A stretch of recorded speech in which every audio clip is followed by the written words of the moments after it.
I'm just another Chris.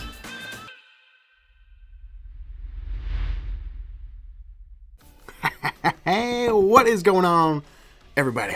Decided to go live today. I typically go live every single Monday at 3 p.m. Pacific Standard Time, but decided to do a little surprise live stream today, a little bit earlier. Curious to see, maybe this time slot works a little bit better. But in today's live stream, it's all about you. You got questions? I got answers, maybe. We'll see. But before we get into it, I want to let you guys know that tomorrow's my mom's birthday, and in honor of my mom, I'm actually going to be putting I have a button for it now. The masterclass on sale. You can get it right now for $40. Pretty sweet deal, if I say so myself. Link is in the description. Get it before Sunday. Sunday is the last day. I want to let you guys know about it. But welcome, man. We're talking about instant photography, Polaroid, Instax, and much, much more. If you have any questions about anything, literally, feel free to shout it out. Even if it's not related to instant photography, maybe I can answer that question. But thank you so much for joining in. And we got a few people in the house. Let's check in. Let's see what's going on. What's going on? Ooh, he is born ready. Thank you so much for tuning in. That was a freaking jam. Yes, I've updated the intro, the countdown timer with some new music. Thank you for the feedback. I appreciate it. And I updated the carousel of images, which I haven't done all year. Actually, it was updated the last live stream. I just didn't say anything. But I updated it with brand new photos. Pretty much a collage of all 4 years that I've been doing instant photography here on this channel. Hopefully you enjoyed it. But what is up, Patty? I read lots of the Lomo wide is prone to issues like the printer breaking. Should I opt for Instax 300? Great question. Great question. So I guess that will be the first question of today. Lomography wide. I have 2 of them, and yes, in fact, one of them is broken. I received it from Lomography as a loaner camera to do a review, and it didn't work. So they let me keep it, and then they sent me another one.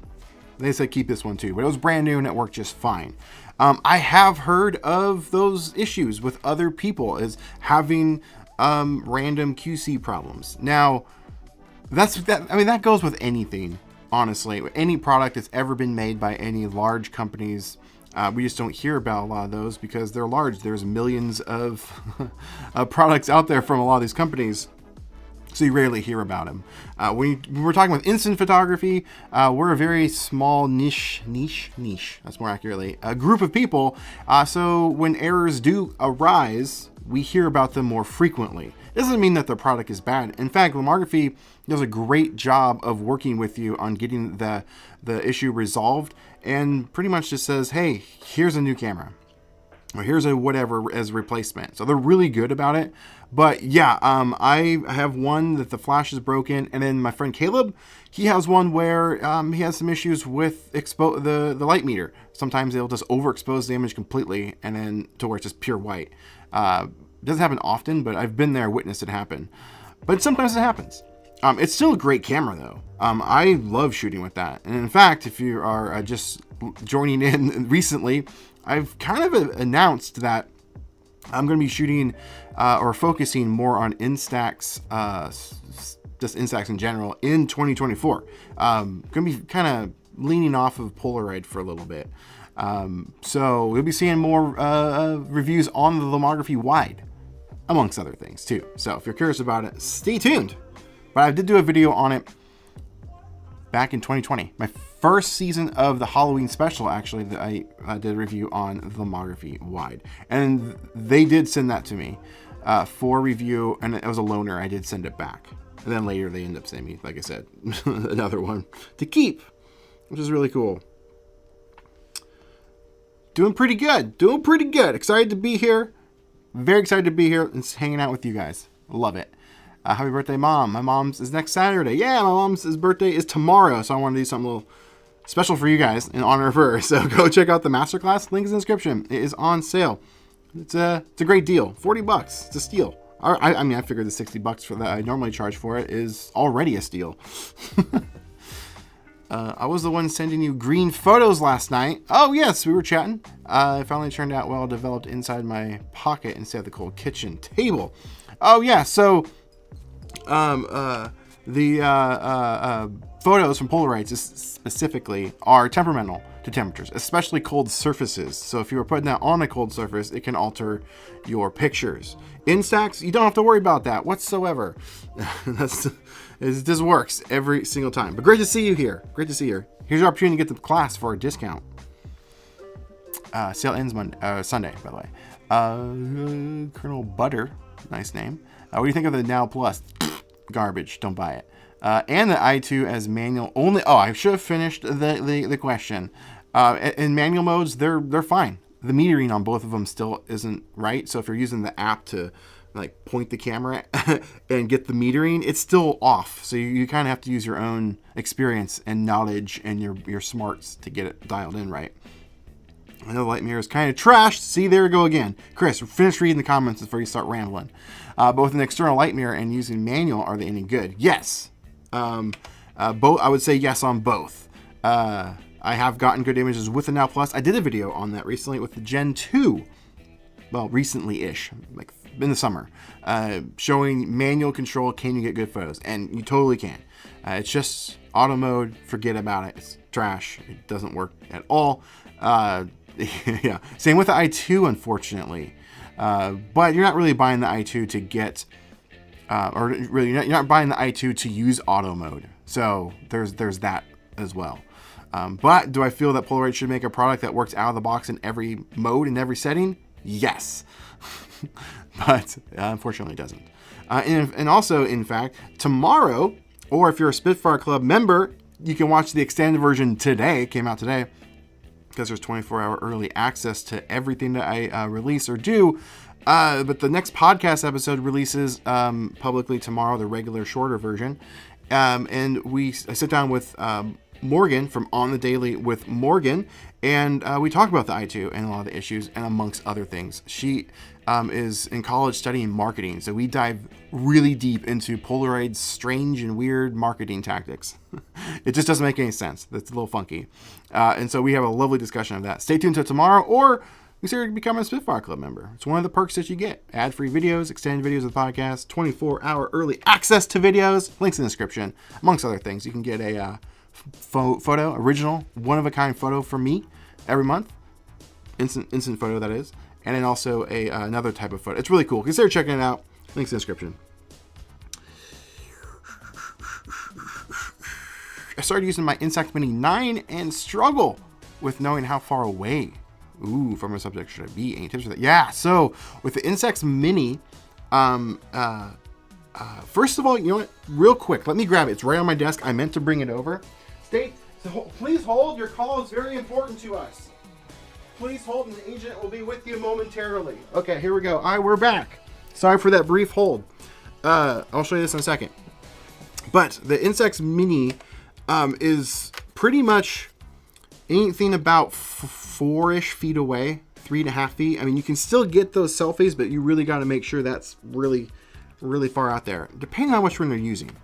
Some of them have a built-in close-up lens. You can switch to a close-up mode, but this one came with a little extra clip lens to take closer up photos. Now, people knock this camera, but I'm here to show you something really cool. I took this back in 2020, and I meant to post it today on Instagram, but I didn't. But this is the type of quality you can get. Sorry, it's out of focus. I forgot to focus this. But this is from this camera, the Instax Mini 9. I shot back in actually no, not 2020. I shot this in 2018. Yeah, 2018. It's quite the beautiful photo, right? The vibrancy of it, the sharpness of it. That's a plastic lens. Everyone is complaining about glass is better than plastic. I mean, sure, overall you will get a little bit sharper pictures, but that's not always the case. It's not the end-all, be-all.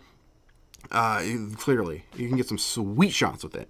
That's my little defense for the Instax Mini camera. I'm gonna put this right here. Look at that. Well, kind of. It's in the shadow. I still have to adjust my lights a little bit. It's a little dark in certain areas for the live stream. And there's a giant glare for the overhead shot I gotta fix. Where are we? Get the, so hopefully I answered your question about the Instax camera. Kind of went off on a little tangent there. What's your favorite Instax format? Ooh, I would probably say, as I'm defending the Mini, it is my least favorite to shoot, mostly just due to the size and the cameras. Unfortunately, most Instax cameras, they're cool. You can get good photos, but they're not nothing to brag about as far as like the funness or the experience like you can with Polaroid. Like, this is fun. Look at this camera. It's fun. But I would say the wide's my favorite, and square. And then the square SQ6, which is back there. I actually have some links in the description to a lot of my camera recommendations and accessories and other things. If you guys want to check it out, those are like my top favorite stuff for this year that I used. And that's down in there. But that's probably my favorite Instax camera to use. It's really nice. It's thin-ish. You can put it in a bag with no problem, and it takes up no space. And the film's a lot cheaper than Polaroid, but that's kind of my favorite. So maybe square's my favorite. It's hard to pick, but probably wide and square are tied. Hello. Do you know how long developed Polaroids last, and what's the best way to store them? Great question. People have said like, oh, they fade over time. And I think that's sort of true from the beginning of Impossible Project, because that stuff they were reinventing the wheel. And so over time, those did fade and kind of just disappear almost as far as like the development of the image. But I didn't ever shoot any of that stuff. I wasn't around for Impossible Project. I came in and pretty much in 2020 to Polaroid was pretty much when I really stepped my foot into it. I was doing Instax like 2018. I did own a Polaroid camera around that same time, but I never ended up shooting it. But I've never experienced anything to do with fading over time. I even have photos on my fridge that's sort of kind of in the sunlight. It's near a window. It doesn't ever get direct sunlight, but those have never faded. They look vibrant and crisp, beautiful, just like the day I shot them. Same with Instax, and those have been on the fridge for like pretty much since I started. So some of them are from like 2020. Instax, there's a couple Instaxes on there that's been there since 2018, and they look fine. As far as storing them, I have done some videos in the past on that, but there's a couple methods. There's some photo albums I recommend, and those are in the description as well. The shoebox, the classic shoebox.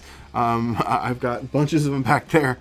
Or displaying them, putting them in picture frames, put them on the wall.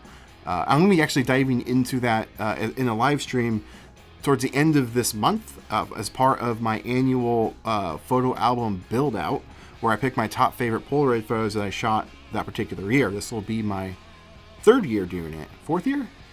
I think it's be my fourth year doing it. My fourth year doing it. This one will be different, and I'm going to be adding more to that stream because I've been starting to display a lot more of my photos than I ever have. I used to just kind of keep them in a box, put them in an album. But this year, a lot of my favorite ones have been going on the wall. I did a really, really fun shoot at Disneyland where I went around and took character photos of all the Avengers and got them to sign the Polaroids. I did them on round frame, did a video on it. Probably one of my favorite videos I did this year. It was just so much fun to do. And I have all those in a picture frame, and I laid them out, and it looks pretty sweet. And I still have to find a place to hang it on the wall. But stuff like that. So I'm going to be talking more in depth about that in a live stream towards the end of the year. So stay tuned. That's a really good question. About my wife and Instax, but I really am obsessed with the nostalgia of Polaroid. Can you recommend a budget light for taking pictures? Yes. I've done videos on this. And all of this stuff too, I go really, really, really in depth in the masterclass. But a budget light, I use like pocket lights. Look at that. It's an RGB light, multifunctional lighting setup. You can change the colors, you can do daylight, tungsten, all sorts of stuff. But if you want like a softbox light, I've done one of those videos that's really sweet, and it's a little bit more expensive, but in the world of content creation or photography, whatever you want to call it, it is a lower end light. I believe it's like $150. It is still $150. It's a lot. It is expensive, but it's actually a budget light. That's just sometimes people need to understand when you step into this world. It's expensive. Like the camera, a budget camera is still $1,200 or $1,500 for like a digital camera, or cinema camera or whatever it is. So that's just kind of how it goes. But pocket lights are great, and you can find those for like $20. Links to some of mine are actually in the description right now. Some of the pocket lights, they're great. I use them all the time. In fact, I should have one still sort of handy from the last live stream. I was using one for a demonstration. I think it might be out of reach. It's gone. I don't know what to do with it. Bummer. But they're really cheap. Like, again, like 20 bucks. Asking the serious questions. Alien or aliens? Aliens. Absolutely. Even though it doesn't, that movie completely, it just doesn't make much sense, because they send these Marines to a planet. They're the best of the best, right? But they're constantly goofing off or playing pranks on each other, and like just being just rowdy and don't even listen to commands. But not only do they send like a very small amount of people to this planet, every person just abandons the main mothership to go to the surface of the planet, just so they can sit in a little truck and talk on a screen. This makes no sense. Why would they abandon the ship? Anyway. Great movie, though. The quadrilogy? Are you talking about the aliens? I've actually only ever seen the first and second. I skipped the other ones. And then I watched Prometheus, and then that new Alien one that came out a couple years ago. I think that's all that there's out. Have you seen that Polaroid is offering a 12-pack? No savings to the... I saw it. I didn't know that they weren't doing a bundle deal for it. Makes no sense. Gosh, what is... See, this is the stuff that we'll be talking about. Well, not this exact thing, obviously, because we kind of just learned about it, and I think it just was announced yesterday. But this is the type of marketing stuff that, or similar stuff that you'll be able to listen to me and an actual person studying marketing in a podcast tomorrow or today if you're in the Spitfire Club. It just makes no sense. Polaroid's so weird. What is the best instant camera for long exposures? Astrophotography. So basically, what you're going to look for, there's not many, but you need to find a camera that will be able to do long exposures, but mostly looking for bulb mode. Lomography actually has the square glass and then the wide that can do bulb mode, but with one extra cool feature in that they have a remote that's connected to the camera that you can press the shutter. Super cool, because if you're shooting that stuff, you know this, but if it's on the tripod and just by pressing that button can move the camera slightly and then cause your photo to be slightly blurry. So you have the remote that can eliminate that camera shake, which is pretty cool. So the square glass and the wide does it. They do have a mini camera. I've never shot it, but I don't know if it has a remote. And you can also do that with Polaroid, because they, with like the Polaroid Now Plus and then the i2, you can connect it to the app. The One Set Plus can do that too. So any of those, but I might recommend using a Instax wide for that, because the film is more sensitive to light. It's 800 ISO instead of 640 for Polaroid. Yeah, there is the Mint RF70. It does have an option to do that, but you have to get a cable. You don't get the remote button. But yeah, that'd be my recommendations. That's where I would go. I love the Mini 9 so far. Having a blast. Always looking things to shoot. Yeah. Me too. But it's wintertime now. So it's usually the low period of being able to shoot stuff. I have to like go travel somewhere to actually be able to shoot anything. So I usually focus more on indoor stuff this time of year. Like podcasts and live streams, things like that. But yeah. So I new Mini 7 Plus with 35. I mean, yeah, if you don't have one already or have a camera, it's a great deal. But you can pick up a 9, 10, all of them really for about that same price. I mean, I see these on eBay for like $20, so there's that too. But if you don't have a camera, or excuse me, if you have one already, maybe not. But if you don't, it's a great deal. Hi, I just bought an Instax Mini Evo. Sweet. Wait, for a gift? Wait, I bought an Instax Mini Evo as a Christmas gift, like to yourself. Can't wait to try it out. Which are the accessories that I absolutely need to get? I was trying to protection case. Yeah, I was just about to say the protection case is probably about all you need. Memory card. It doesn't come with one. It has some built-in memory. I can't remember how many photos you can store, but it's like maybe 20 or 30 photos. You get like an 8 gig micro SD card. And then they have that case, the protective case. I'd get that too. Maybe a lens screen protector, but that's about it. Not a lens, a screen, like for the back of the screen. I moved the camera over there. It was sitting here forever. But that's about it that you could get. There's some strap recommendations that are in the description that I would recommend. Believe it or not, Polaroid has one of the better ones, and I did find one recently that might replace that recommendation. But I gotta try it out first. But it's pretty good and pretty inexpensive. It's like $13.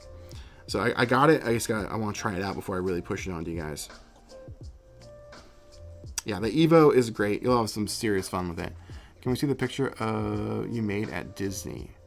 Oh, it's not showable. It's downstairs in a giant. It's a big picture frame. I should have mentioned that. There's like 20 photos that I put them all in there. I spent the day. Well, not even the day. I had like 4 hours, maybe less. I was working a job directly across the street from Disneyland. I had to go. So the day I was leaving, I had just enough time to walk across and like go there and shoot it. And I almost didn't make my flight home. So, yeah, but I've been to Disneyland twice this year, and Disney World this year, and Universal Studios this year. It's been a crazy year. This is my first instant camera, as I have learned basically everything. So the Evo is a great way to start, because you don't have to think of it as an instant film camera. You only have to think of it as a digital camera. And if you know how to shoot digital, you'll be fine. Obviously, you can shoot it in any situation you want. Literally anything. You don't have to think about how the restrictions of when it comes to an instant film camera. So it's a great starting point. I highly recommend that camera. Once you shoot it for a while and you really find out that you like it and like shooting instant photography, that's when I tell people to be like, hey, maybe look into other stuff, like buy an Evo. It's going to be a different, or excuse me, not an Evo, a Mini 9 or a Mini 10 or equivalent. Because you're going to start getting that film look, a film feel. The other, or with the Evo, you don't really get that. It's still like a digital experience, like I was saying, and the photos still kind of look like a digital format on a film format. Film style, like a digital style on a film analog medium. Hopefully I'm saying that right. But once you start shooting like this stuff, it really gives that analog, vintage, retro feel. It's really nice. However, there is a learning curve on some of the cameras. Instax Mini, I mean, there's no real... You'll be fine.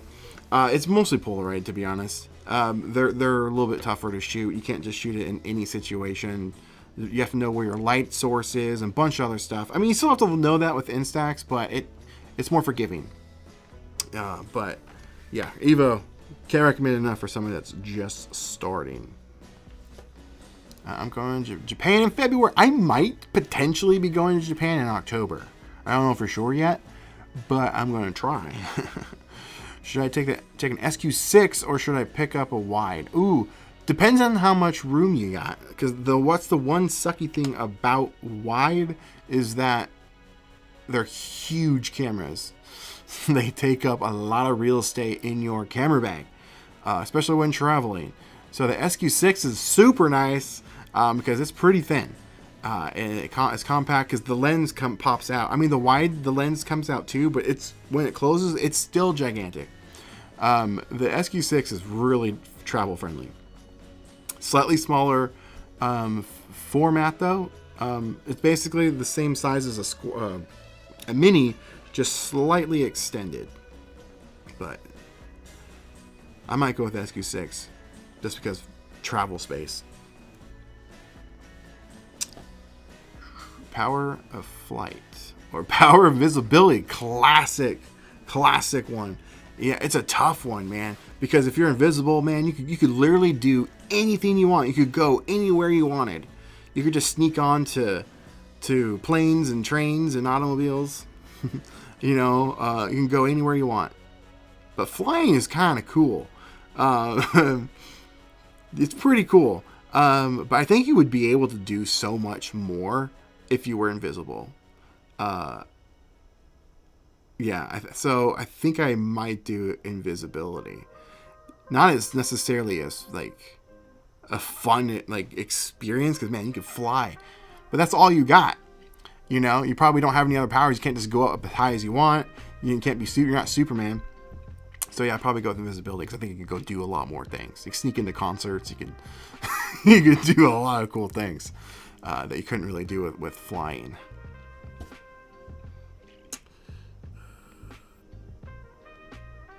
SQ10, if you can find one. That's the digital one, right? I always get that one confused with the 40. The 40 is the newest one. Don't buy that one. Don't buy that one. It's the same price as the SQ6. And there's no features. They stripped it all out. The last two versions of the square cameras, they stripped out all the features. I don't understand. It's just you turn it on and that's it. Nothing else. Take a picture. That you got some options. You got self-timer mode, double exposure as a tripod mount. You can turn the flash on and off. You can change the focus distance. The other one you can't. Yeah. Anyway, that's just my 2 cents. I just got my Fuji Instax 300. Right on. And I really like the results of the chunky boy over my SX70. Now I have Fuji Instax bug. Yeah, it's a bug in general.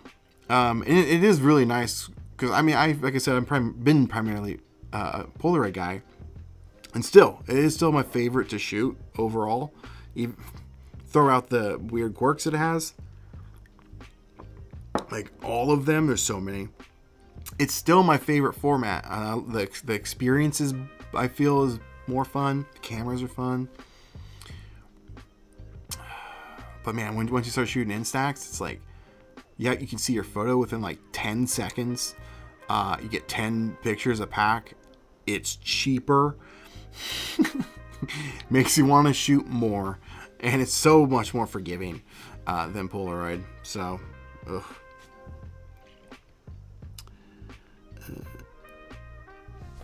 Yep, it's digital. Yeah, so the SQ10. Yeah, I keep getting that one confused with the other one. If you can find it, go for it. I've never used it. But I hope they make another one. Because they have the Evo, and the Evo is stupidly popular. Still is. It's actually sort of not as hard to find as it was last year, but it was really, really, really hard to find last year. And they were being scalped hard. They were going for like $400 in the aftermarket. It was insane. Maybe that's why Leica decided to make theirs, because they're like, well, people are willing to pay $400 for essentially a scalped camera. We should make ours and charge that much, even though it's the same. Ugh. Oh, well, hey, thank you so much. I really appreciate you checking it out and giving me some feedback. If you haven't done so already, maybe consider giving the course a review, just to give a little, so people can see that. I really appreciate it, though. I'm glad it helped. I'm going to be adding to it as well. More on that in a second. Have you tried the instant auto glass? No, that was the one I was mentioning earlier. That's from the Lomography. I haven't tried that one. I'm going to be looking into getting it, though, because I need to get more Instax cameras for next year. I'm working on an ultimate Instax camera, Instax Mini camera like lineup, but with cameras that are lesser known. And I already got a few of them, which are pretty cool. Ones that you probably don't either remember or never even heard of, which is pretty sweet. But that probably won't come until January at the earliest. I still got to track down some stuff, but I haven't tried that one. That was one that is on the list, and I might be able to get a loaner from Lomography. They're really good about that. They're great. Well, hello, Marco from Germany / Bavaria, how are you? Now I want 500 version with autofocus. Yeah, is it worth it? I don't think it's worth it, to be honest. You're paying just for that feature. I have never once needed that feature in that camera, ever. Because when you turn it on, your fingers already, when you turn it on, at least on the one I have, because I have a 210. 300, I think the button's on the top. So your finger's already there. You're turning it on as a button, and literally the focus distance is right next to it. So you're already there. So you're almost forced to think about how far away you're shooting. And 9 times out of 10, the thing that you're shooting is probably more than 4 feet away. So it defaults to close up, which doesn't make any sense. So we just hit the power button and push the extra button, and it fixes it right then. Boom, gone. I never need it. So paying for for autofocus version, it's more of a collector's thing, I guess, or a status thing, in my opinion. You say you have one, because they're really rare. They were only released in Japan for like a year, and that's it. I feel there's no need. But if you want one, more power to you, and get one. It'd be cool to have on the shelf, like I said, for collectors. But I don't think you need one. Meanwhile, you can buy the same exact camera without that feature for like $20 on eBay. Actually, I think I paid $30 for my 210. Yeah, so I get this question all the time, and the answer is no. There isn't a lot of videos on it, and I would love to. And I've reached out to them multiple times over the last several years, and about getting a loaner camera, or working with them, collabing with them in some way. They've told me no every time. So I still want to get one, but man, it's just so expensive. It's like $700 camera, $600 camera. So I'm still looking for somebody to maybe let me borrow it. Someone has one. P.O. box in the description. But I do want to try one out. But yeah, it's just so expensive that I think in January, maybe in a couple weeks, I've been really thinking about, and we talk about this in the podcast episode tomorrow as well. Maybe in the extended version, I can't remember now. But Morgan and I talk about, because she's a content creator herself. She's on TikTok. She has like 170 thousand fake followers. It's crazy. But we talk about the cost of doing what we do, and we're not rich. Every dollar we make goes right back into making videos, and it's usually we don't make what we spent back. So the pennies that we do get, we put right back into video. And this year alone, just on cameras, I've probably dropped $4 or $5 grand just to do videos. I'm not sponsored by anybody, not Polaroid, not Fuji. So the i2 camera, when it came out, I had to purchase that myself. That's $600. I actually was leaving for a trip, so I had to pay. I didn't have to, but I was wanting to travel and do the review as fast as I could, because everybody else had their videos out already, and I didn't have the camera, so I paid for expedited shipping, even though they didn't ship it for days. It was so annoying. So realistically, I overpaid for no reason. But I paid $60 to have it expedited. So after tax and shipping, I paid about $750 for that camera. Well, no, it was about $700. I think I paid for that camera. And then earlier this year, I bought the Mint RF70. That's $1,000. So we're almost approaching $2 grand just on 2 cameras. So spending another $600 on a camera to do a video on, it's tough. So I've been wanting to do a video kind of showing, literally show you, not tell you, show you what I make and what it costs. And literally show you the back end of my YouTube channel and show you the analytics, how much money I actually make from videos. It's nothing. It's starting to grow, so where like I'll get some ad revenue each month. I'm like, oh sweet, here's $600 I made this month from videos that I spent thousands on 2 years ago. So it's starting to trickle in.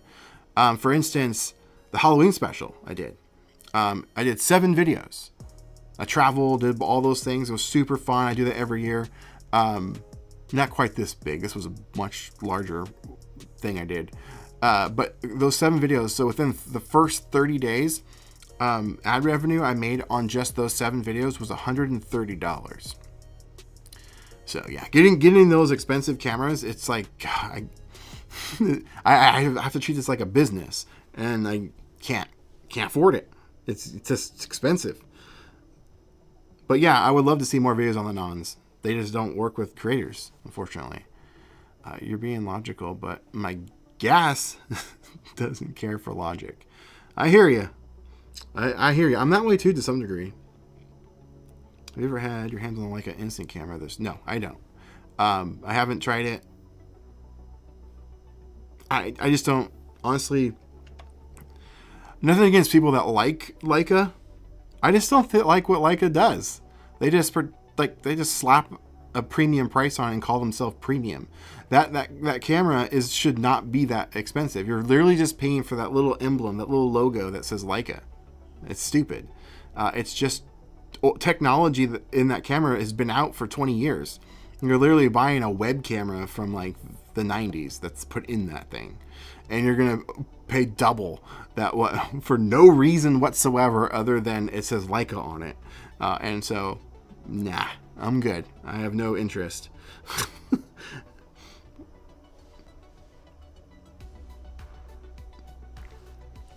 Okay, cool. I wonder what Lens Baby lenses would look good. Yeah, the Lens Baby. I actually have one of those around here somewhere. I've never used it, but I have one. And the reason I haven't used it because it's for Canon EF mounts, and I don't have Canons. Someone gave it to me years ago, and I'm like, oh yeah, I'll get an adapter. Never got an adapter. I use F mount and Micro Four Third mount stuff. I'm a Nikon. That's what I started with. I don't know why, but I did. And then got Blackmagic and Panasonic. That's what this is. My overhead. That's my main camera shooter. I need to get another camera for my overhead. I have to take that down every time I go out and shoot. Behind the scenes video would be awesome. Yeah, I've never done one. YouTube used to not allow you to talk about it at all or show you anything. It was against their terms of use to mention how much you make, which was stupid. Because they knew, because they're making ridiculous amount of money, and we get the little pennies, the little crumbs that they accidentally dropped after carrying all the money bags. And eventually they changed it, like, all right, we got enough flack about it, so we'll let you talk about it. But yeah, it'll come. I'll show you what it's like. I feel it's so fun, but so expensive. But your content is worth it. Love it. Thank you. I really appreciate it. And I'm not going anywhere. I'm not trying to say like, oh, poor me. It's just the reality of some things that, like, I'm just a transparent person. And I like to let you guys know what's going on. So sometimes I have to be like, yeah, no, I'm not making any money. This is expensive. What are you guys thinking? I just dropped $3,000 on this one video, and you want me to go spend another $1,000 on another thing? So that's how it is, like, unfortunately. So in the first couple of years, I did go a little crazy, and it paid off to some degree because the channel grew a lot, which is really, really cool. But now it's like I have to be like, hey, you gotta watch that bank account, especially right now. If you're a member in Spitfire Club, I've given you 2 updates on this, but I'm actually being forced to sue somebody, a client that I was been working with. He screwed me so bad, stole money from me and my time and my work, really bad. And so I have court in February. So I've been just scraping by the last couple months, and I still have to scrape by until February. I'm pretty sure I have a solid case that I'll get my money back, but yeah, so that's that too. So I'm having to readjust. So it was kind of coincidence though that I did decide to change, not change completely, but like start focusing on Instax in next year more so than Polaroid, because Instax is so much cheaper. So I'll save some money for sure. I'll still be shooting Polaroid. Like I said, it's still my favorite. I still really enjoy it when it works. They haven't been doing such a great job at their quality control on their film lately, but there's that. $600, that's like 2 packs of 600 film. Exactly. Exactly. Yeah, the Nons, I think the square, the new one, I think it's $650, $700, somewhere around there. It's really cool. It's an interchangeable lens system that shoots square. They also have a mini version too that came out years ago. I think that one was like $300, $250, something like that. I don't think they're necessarily overpriced. I'm not trying to talk negative about them at all, but the reality of it is still a lot of money, regardless. That's kind of the point that I make, or I'm hoping to make. Great question, and I'm working on a follow-up video to the one I did last year. That was last year. No, it doesn't. Or does it? So I ran into a problem recently where, and I'm doing extensive testing, by the way. I've put film in my luggage that gets checked, which goes under the plane, which those x-rays are really, really strong, like extra strong, because the bags are bigger. They need to be stronger to penetrate the bags to see what's in there. And film gets ruined in there. That's what everyone says. So I've tested that. And I've also tested hand checking versus non-hand checking at TSA, the gates with Polaroid and Instax. I've also tested it with like taking them out of the packaging and the wrappers. So out of like, the seals. I've tested lots of things. And through TSA, nothing's perfect. Every time on both Instax and Polaroid. Now, this is with instant photography only. Instant film. Not 35, not medium format, none of that stuff, which I have tested though. But it's up to 800 ISO. 800 ISO and above potentially can ruin your film. Sorry. Now, I ran into a problem most recently in October. I was flying out to California, and as usual, I just put my film through the TSA. It was fine. My Polaroid film, I only brought Polaroid. 2 packs were like nasty. They were like ruined. They were like not completely ruined, but they were like super magenta and like had what looked like x-ray problems. And I'm like, you gotta be kidding me. So I only shot those 2 packs. I brought the extra film back with me. Didn't care. Figured it was ruined anyway. Put it back to the x-ray scanner. A couple weeks ago, I shot it. It was fine. I didn't realize. I take my film out of my boxes when I shoot, or excuse me, when I travel, because it saves some space a little bit, not a lot, but it does save some space if you take them out of the boxes. The 2 packs I shot came from a double pack that I recently purchased. It was from the same batch, and it's a Polaroid quality control issue, not the x-rays. Now for the underplane x-ray, I'll give this spoiler alert with my findings. Polaroid ruined. It was trash, garbage. Massively fogged it, massively damaged it with the x-rays. Instax though, bulletproof. It came out perfect. Perfectly fine. I shot it. I tested with a sealed pack like this and an open back. It's perfect. So there you go. You don't really have to worry about x-raying your film unless you're using Polaroid and it goes under the plane. All that to say, hopefully that answered your question. I just turned my Nikon D3200 into an IR camera. That's sweet. No, I have not done that. You're talking about infrared, right? And no, I have not. Oh, I haven't tried that. Ooh, no. So that's something I've been wanting to look into, but I have no recommendations. I haven't looked into it that much, but it is on my list to do. Because I am going to be working on, I think I said earlier I was going to talk about this and forgot. But I'm going to be adding a lot of stuff to the masterclass. And for free. So if you purchase it now, you'll get all the add-ons that I do. Like I'm going to be doing a night photography one. And a couple other just random shooting demonstrations. There's a lot of shooting demonstrations. Well, I wouldn't say a lot. There's a handful of shooting demonstrations in there where I take you out and shoot it in different like lighting conditions, like overcast, sunny day, cold weather, things like that. But there's some ones I want to add to it to just kind of expand it. And if you purchase it, you'll get it for free. No extra charge. But I want to create a entirely separate course dedicated exclusively to the i2 camera. How to shoot it, so and plus accessories that you can use with it. So like the threads. I'm hoping to ask this question to the next guest that I'll be interviewing for the podcast this Sunday, actually. Yeah, tomorrow. I got confirmed. Tomorrow. And that's with Retrograde Engineer. And he has lenses for SX70s and actually now, as of this year, he has them for Instax cameras too.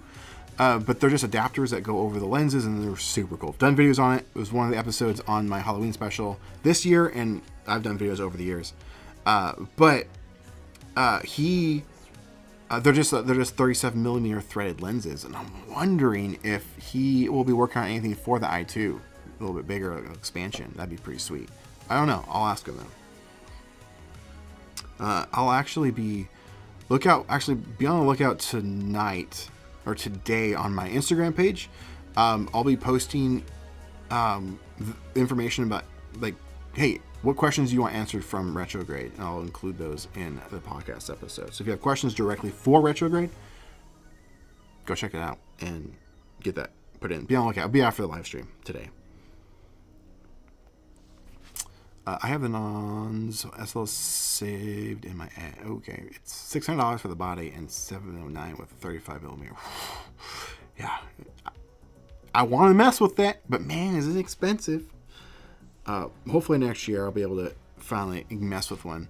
My film has arrived at Gatwick London Airport. That was in the camera. I had my other packs hand checked. Well, how was the results? Because I've done hand checks, and I've also done, like I said, the X-rays. I never experienced any different. I've done, like I said, if you want to see a lot more of these results, go check out the video I released last year. It's, I think, titled. Actually, if you just go to my YouTube page, there's a little search button. Just type in X-ray, you'll find it. And that video spans a couple of years, actually, because I've been testing this since 2020. So you'll see me with a really long beard and then randomly a short beard. What do you guys do with used cartridges? So I tried a fun little thing last year, or was that 2021? I think it was last year, beginning of last year. A trade back system. I created polo copies where they were like a trading card type thing, but I literally was using the empty cartridges. I was creating my own boxes to where it looked like a normal pack of Polaroid film, and selling those to you guys that you could then purchase, and that money would go to buying film to support the channel, and also recycling those cartridges just to keep them out of landfills and stuff. The problem I ran into is it was so expensive to make those. It wasn't. I couldn't. So if you bought one pack of film, the idea was like, oh, one pack of film that you bought from me is equivalent to buying a regular pack of Polaroid. But no, I couldn't get the cost down. It cost me about $15 each to make those. But I did one batch run of those, and that was it. But there's some random things. So what I did was, going back, you'd send me. So you could also send me the cartridges, and I would just turn them into Polo copies. And then when you receive the pack, I put a magnet on the back of the cartridge, so you could then just put a photo in there, and you have a cool picture frame for your fridge. That way you don't throw it away. But that was the extent that I tried. Polaroid doesn't care, so pretty much just gotta throw them away.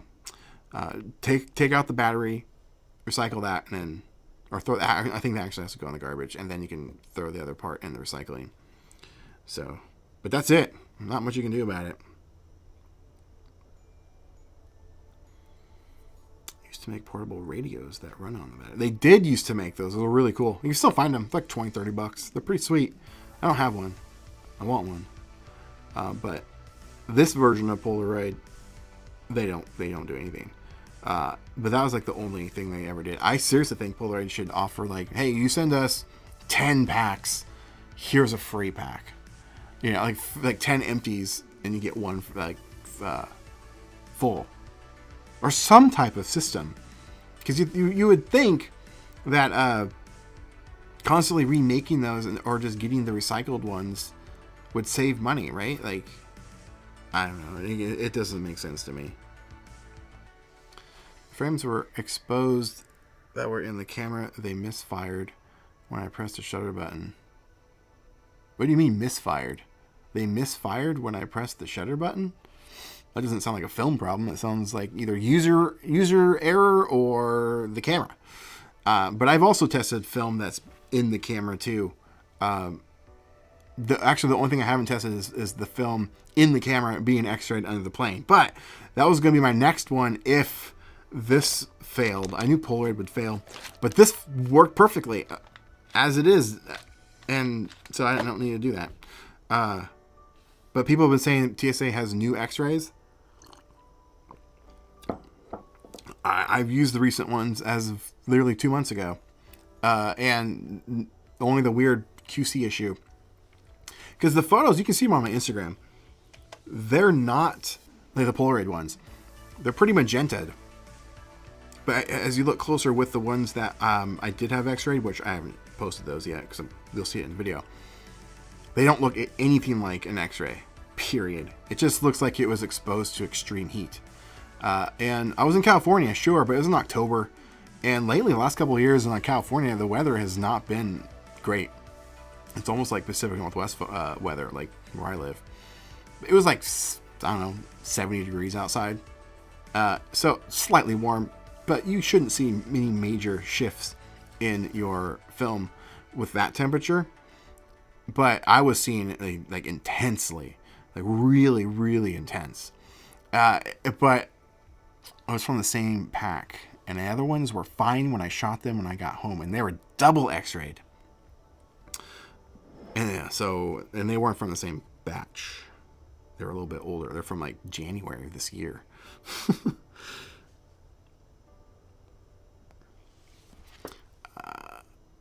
I half shot a pack and the film was fine. Then my camera with the pack in went through the X-ray and the photos came out messed. Yeah. So how old was the film? What was the temperature outside?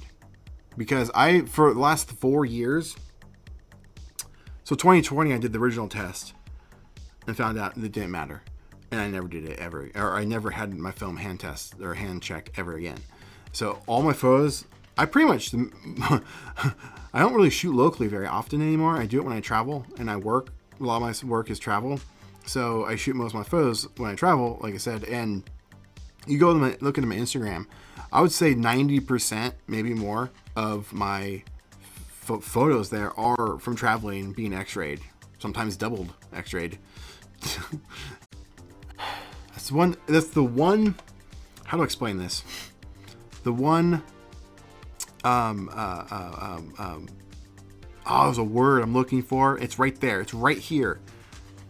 It's the one thing you can't control. There's a word for that, but they're too inconsistent to do tests. That's why mostly, I have to continually do them over and over and over and over again. Because I could go directly to Polaroid, buy 100 packs, right? All of them. One shot, here we go. I'm going to shoot them all in the same location of the same thing. They will look wildly different.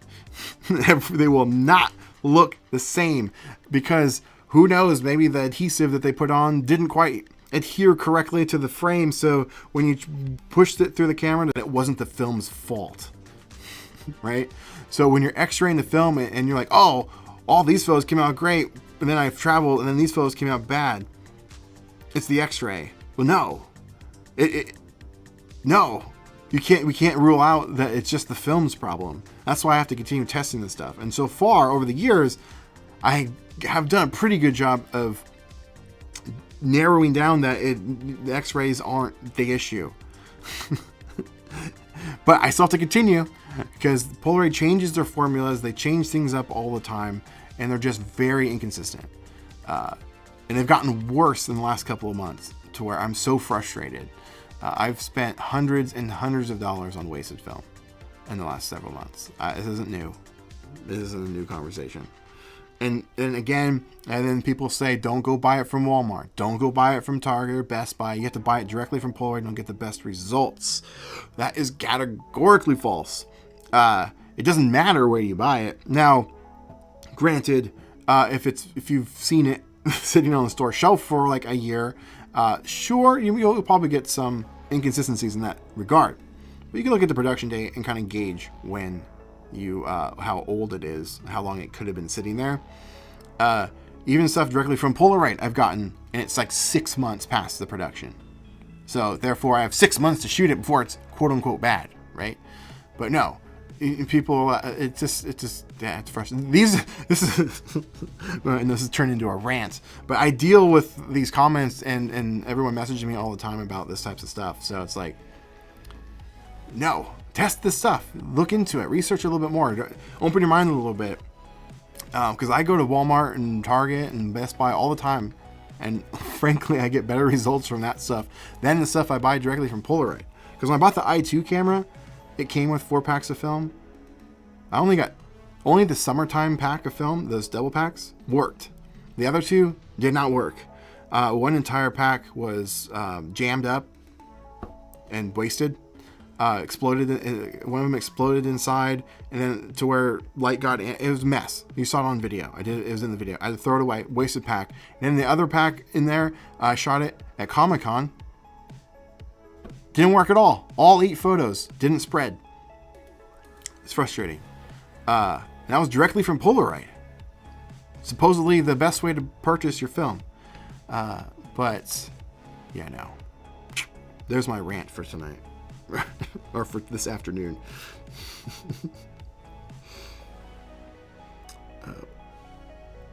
What's your opinion on Instax SQ10, SQ20? 20, what's the 10 is the digital one. What's the 20? I don't think I'm familiar with the 20. There's a 40 out right now, and then there's their numbering system is so weird because there's the first one they ever released that was square. Was either the 10 or the 6, SQ6.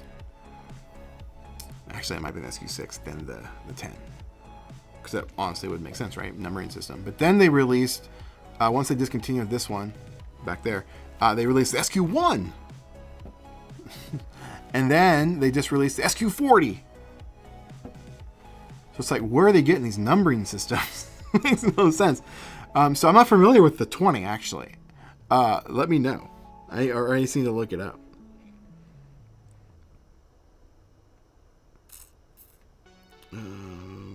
Where is it? There we go. I got distracted. I got lost. What do you think of Polaroid's new Pantone color? I think it's kind of cool. I do find it funny. I know this isn't supposed to be a. I should think before I speak. Polaroid doesn't like me anyway. I honestly, again, can't stress this enough. I defend Polaroid all the time, every day. And again, they're still my favorite to shoot, but they're also the most frustrating.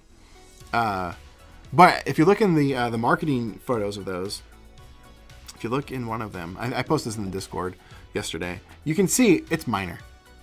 It's nitpicky. I'm aware. But you can see in the corner of the picture that didn't get full spread. Polaroid's been around and reinvented the wheel since like what, 2016? Well, Polaroid Originals came out in, when did they, 2017, 2016? And then their Impossible project before that. But they've been around long enough to where that shouldn't happen, right? Like, meanwhile, Instax just works every single time since the 90s.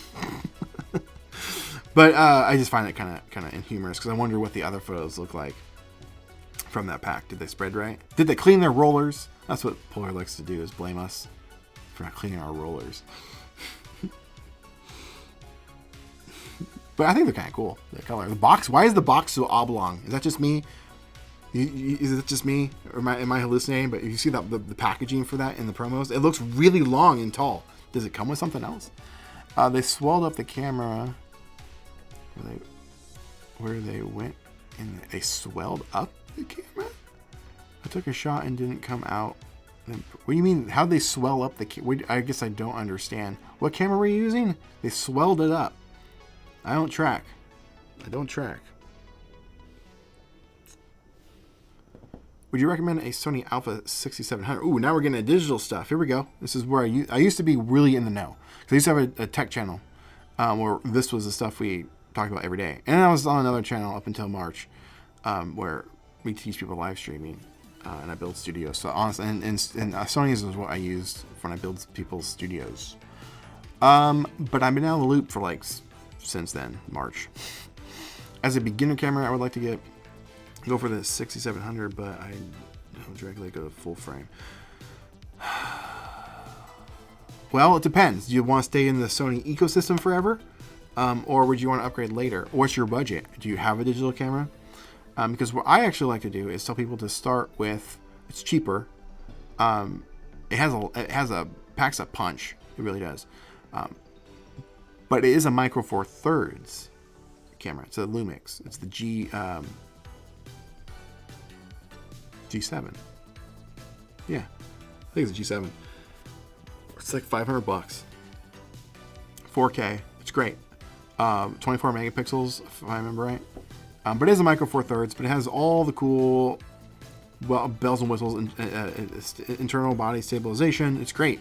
Lenses are going to be kind of cheaper and kind of great. But again, I've said it 4 times. Micro four thirds sensor. But Sony's are great. Their autofocuses are phenomenal. Quite nice. But if you're just starting out, which one did you say? 67? You might as well go over the 67. There's not much differences between the 65 and 100. But if you don't have that one, then it sure might as well go for the upgrade. The ZV-1 is also pretty good. Used that one before. Yo, what's up, Pat? What's going on? I just got the SQ6 bundled with monochrome film for $88 on Canadian Amazon. That's pretty sweet. What was that? What does that translate into Canadian dollars? Like 100 something, 120. It was funny. When I was in Canada, gosh, it was like 2019. Actually, I'm gonna try and go next year. I only live 5 hours from Canada. Why don't I go there more? I live 5 hours from Vancouver. But when I was there, I asked them, I was like, do you ever get American change in? Because we get, randomly, we get the Canadian quarter or whatever mixed in. And they go, oh, yes. But when we get your quarter, we win. You get ours, you lose. Because ours is worth more. I thought it was funny. But, yeah. Wow, it was a great live stream. I kind of went off on Polaroid. Man, Polaroid, I really do love you. I've just been really frustrated with you for the last few months. You're a premium. You should be better. You should be better. Do better. But I do love you. I love your cameras. I primarily shoot your stuff for now till January. I'll still be shooting it. But they just need a little bit more love, a little bit more attention. They just need to get better at making their film at least consistent. Sweet Lou Photography was talking about that months ago. And I'm like, dude, man, I kind of agree, but I wasn't quite experiencing a lot of his headaches then. But man, am I experiencing them now? I don't know what's going on, but it's been frustrating. And being an instant photography channel where I'm promoting their stuff all the time, that's extra frustrating because I'm trying to give free PR for them and tell people to go buy these types of cameras or whatever when their film is not great, because it falls back to me, right? So I have my own reputation to be like, hey, I gotta protect that a little bit, because I don't want to be pushing stuff on to people that aren't, it isn't good, right? It's your money, and you're listening to somebody on the internet ramble off about how good something is, and then when you get it and it's not good, you're gonna be mad. Rightfully so. So, yeah, I know. I don't mean to be constantly talking about Polaroid. People ask, so I'll answer. But Polaroid, please do better. But I still do love you. I used to have to do Canadian conversions in my head at the first job as a cashier. Really? Where were you? Where'd you work? I mean, maybe it was close to the border, I would assume. But yeah, I need to go up there. There's some filming locations I want to go to. that I missed one time when I was up there. I didn't know it was so close. I'm like, oh my gosh, my favorite TV show of all time. And I drove right by it. Didn't even know. I'm like, I found out later that's where it was. I was like, are you kidding me? I was right there. I was like, probably like I'm less than a mile. So I want to go. And I'll probably do some type of video up there.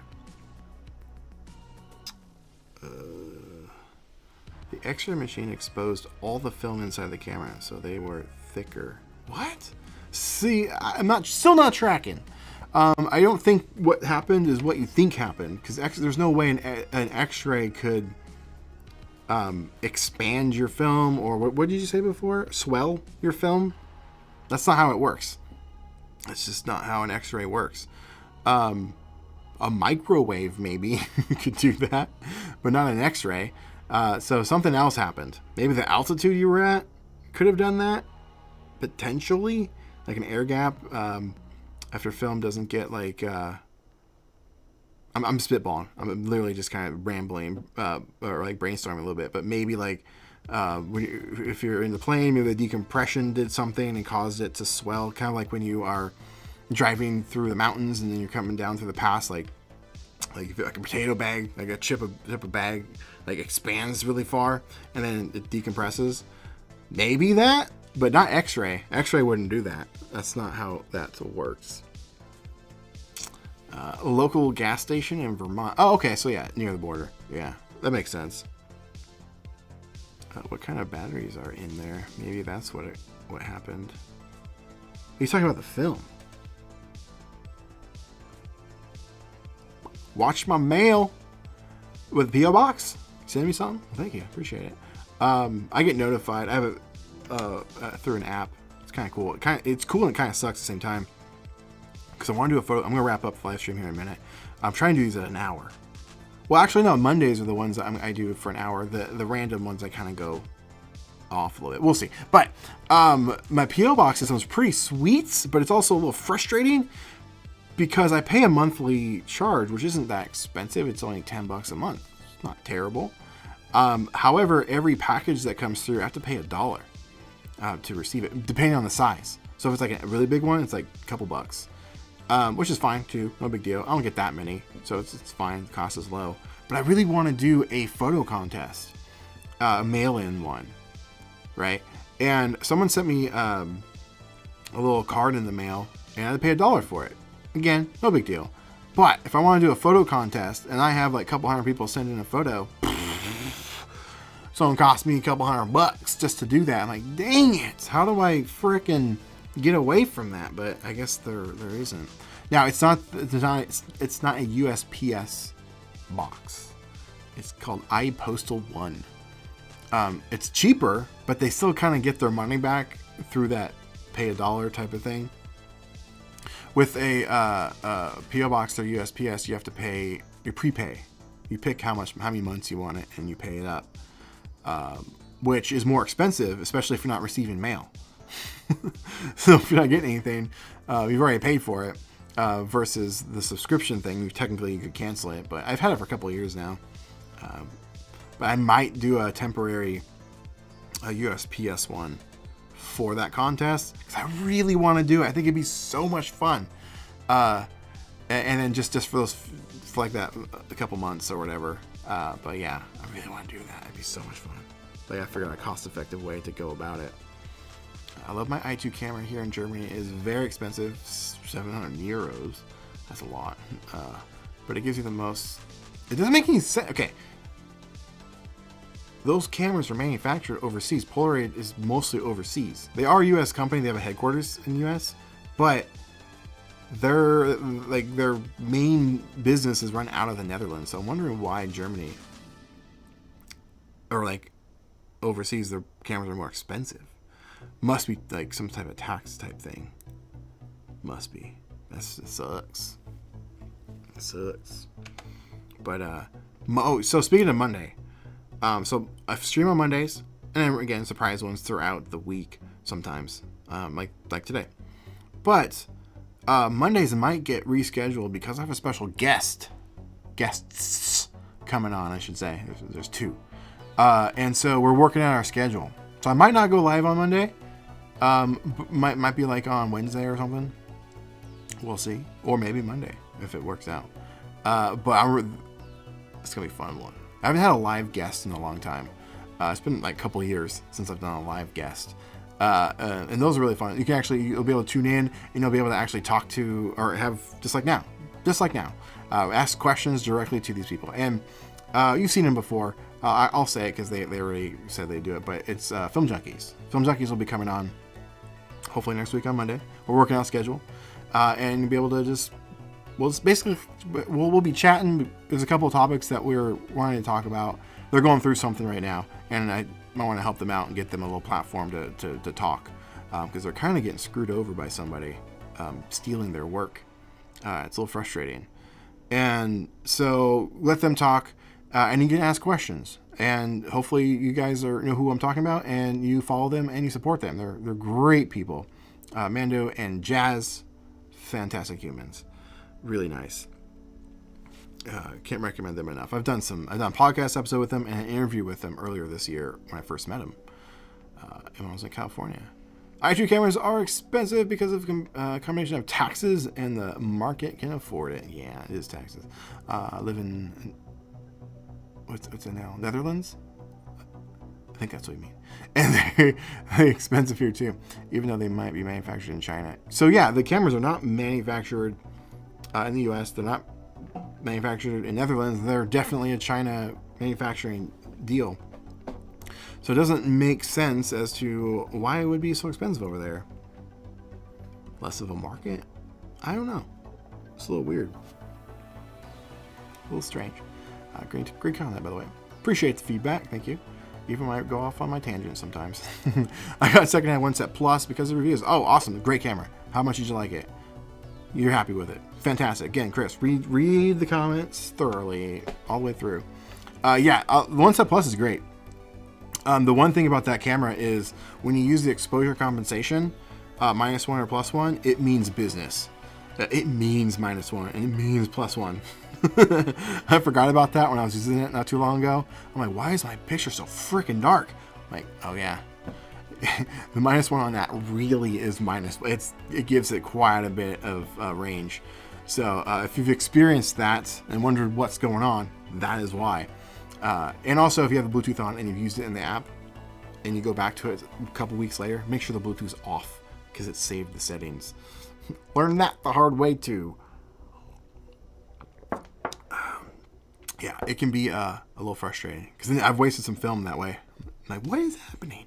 Why is this like pitch black? I'm like, outside. It's sunny. It shouldn't be black. Oh yeah, it shouldn't have flash off because I was doing some type of I don't know what I was doing with it, but it's a great camera. I really like it. I actually started a video. I never finished it.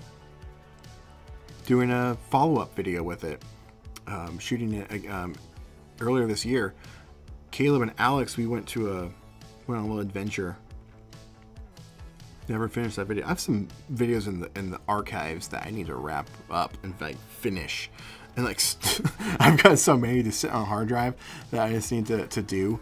Some of them go back to like 2020. The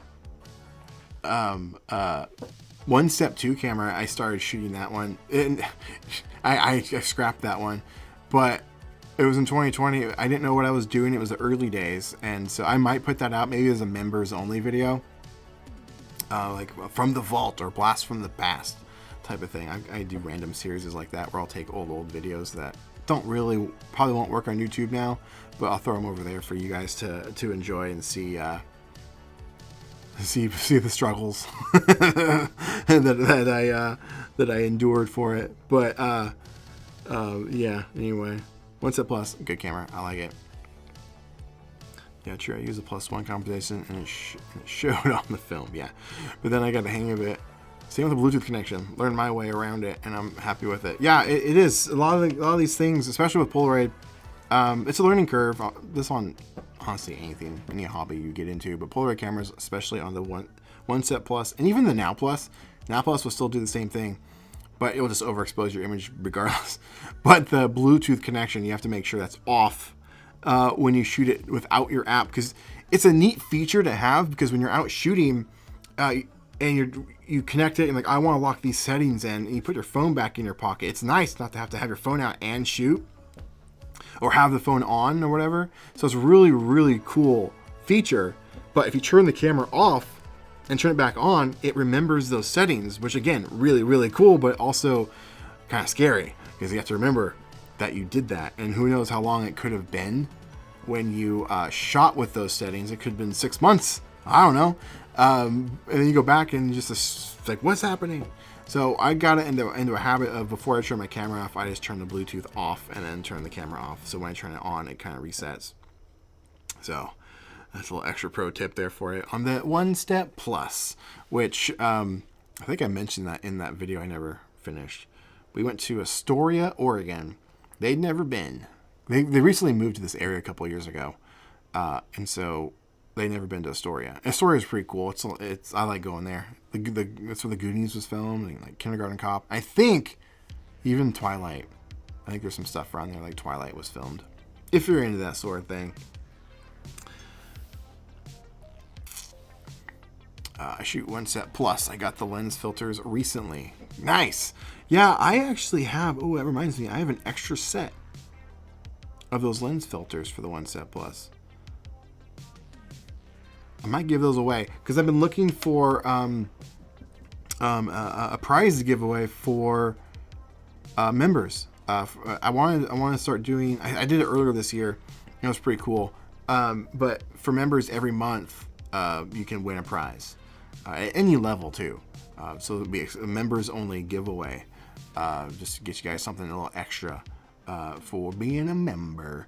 And so I want to do one this month, but I haven't been able to find something to give away. So I might give those lens sets away. That'd be pretty cool. Or like a little bundle of random things, maybe like a pack of film, random stuff. So I got enough junk around here. I can find some cool things to give away. Yeah, manual mode on that is really fun. I like that camera. Also, though, you have to remember that your focus. I forgot to flick that little lens back to its normal spots a few times. A few times. And had blurry photos. But, yeah, so I think I will wrap it up. Thank you guys so much for watching. As a reminder, I got some cool things. Check the links in the description. Recommendations on cameras every day, all day long. Everyone's like, what's the best camera to buy? What's the best camera to buy? Well, I've got the recommendations in the description below. You can also find the masterclass on sale till Sunday in honor of my mom's birthday. It's tomorrow. So till Sunday, you can get it for $40. It's a steal.